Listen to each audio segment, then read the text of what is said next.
your production manager.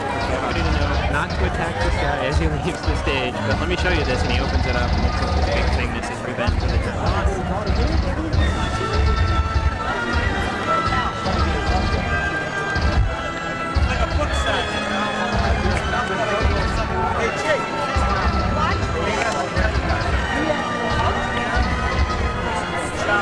Students, now I know this is your third day here, and I've asked you a tremendous amount of questions, okay? So we're really going to try to... And you'll go on ask me till I get them right. Yes, that's right. I'll keep asking you, but I do have some different questions. However, most importantly, we like questions from you, okay, the fans. All right, so we'll really try to focus in on that. We have Kip out there with a microphone. Raise your hand, Kip. If you do have a question for Anthony Daniels, Kip will run over and you could ask the question in the microphone, okay? Do you want to stand or you want to sit? Well, I guess I could, you know, one of the questions I get asked most is it hot in the costume? Well, I don't think it's as hot as it is out here today. I think you're all doing a fantastic job by standing here in the sunshine. So, you know, you have my sympathy, and yes, sometimes it is hot in the costume. But the fans are excited. Everyone here at Disney is excited. You should hear the buzz backstage. Have been quite entertaining to us for the past couple of days. I did want to ask you this, though. When 20 years ago, when Star Wars came out, after you shot the film, what was your reaction the first time that you saw Star Wars?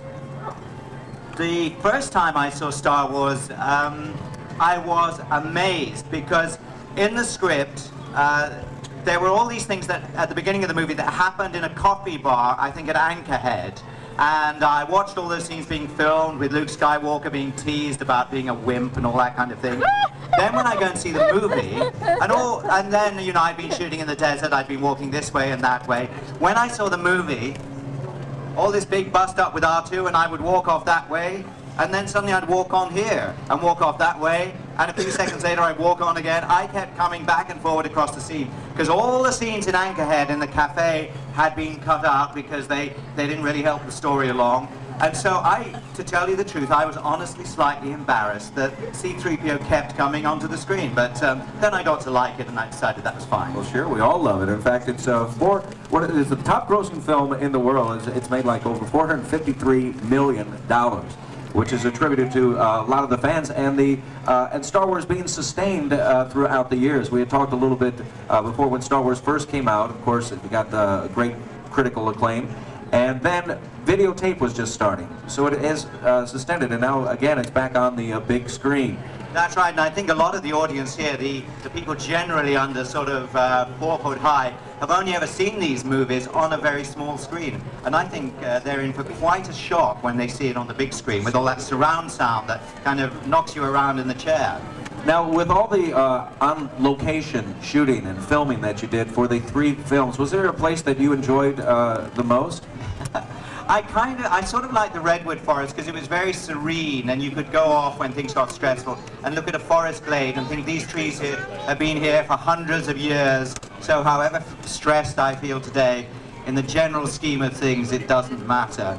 I think probably the deserts of Tatooine were the worst, which was why we went back to film them in Yuma, Arizona, and that was a bit more local. But of course, you all know that in Return of the Jedi, there we were filming in the wastes of Tatooine, supposedly on Jabba's barge.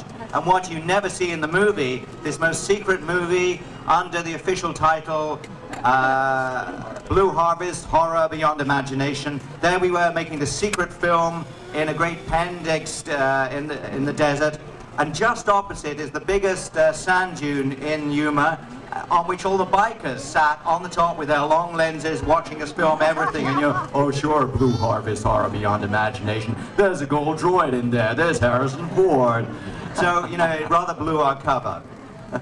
Now, Hoth was in Norway, right? So Hoth was the exteriors were in Norway, and very sensibly they realized that me in my skimpy gold costume, because there's not much room for any clothing under there, I can tell you. I never actually, the nearest I got to Hoth was coming to the doorway of the ice cavern and looking very concerned, because where was Master Luke and all that kind of thing. And there's snow in my face, and there are wind machines blowing the snow at me. So I come in and I do major, oh, snow acting, oh, this is terrible. George came and said, Tony, when you see the movie, you'll see there's like a gentle breeze, like, The wind is there just for the snow. That's not there, it's more like gentle. So, of course, we had to reshoot it with me just standing there very casually, you know. But you all know there was a sandstorm. Did you ever hear about the sandstorm? I think it was in The Empire Strikes Back. We filmed an entire sandstorm where they said, we came into the studio and there are buckets and buckets, tanks of earth and dust and everything, which got sucked up into like 10 aeroplane fans up here, and on the word action. All we had to do was walk from here, right over there, right round here to the Millennium Falcon. So they said, action. The wind started, the air started, all the sand came up in the air. They set off.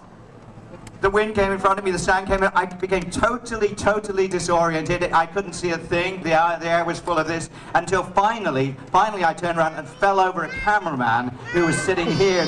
And the sad thing is they never ever used it in the movie. The whole scene just got cut out. It took days to clear the filth out of the studio. It was a major error. So George sometimes makes mistakes.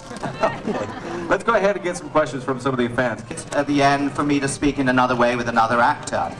And eventually he found that the only thing that went with the kind of acting I'd been doing was the voice I had put with it. It kind of went together. And so eventually he flew me over to Hollywood, put my voice back on, but I still had doubts. I still had doubts that he liked it, or he didn't like it. And that's why I have brought out the re-release of the trilogy, so he can see if he likes it better this time. And I'm going to go on re-releasing these movies until he agrees he likes it, okay?